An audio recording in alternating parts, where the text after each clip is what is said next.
Napakaraming natuwa kay Jericho Rosales sa burol ng showbiz icon na si Miss Pilita Corrales na lola ni Janine. Simula kasi nung first day ng lamay ng Asia's Queen of Songs, isa na si Jericho sa sobrang abala at nag-aasikaso.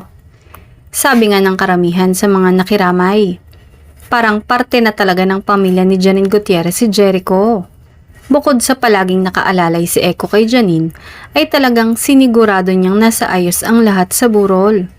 Pati mga nakikiramay na kilala niya ay nilalapitan niya para alokin na kumain at asikasuhin. Kitang-kita nga ang labis na pagmamahal ng aktor kay Janine. May nagbiro pa sa papa ni Janine na si Ramon Christopher na mukhang parte na talaga ng pamilya nila si Jericho. At ang sagot naman ng tatay ni Janine ay, yes! Thankful nga raw sila sa pakikiramay at pagiging matulungin ni Echo sa burol ng lola ng kanyang girlfriend.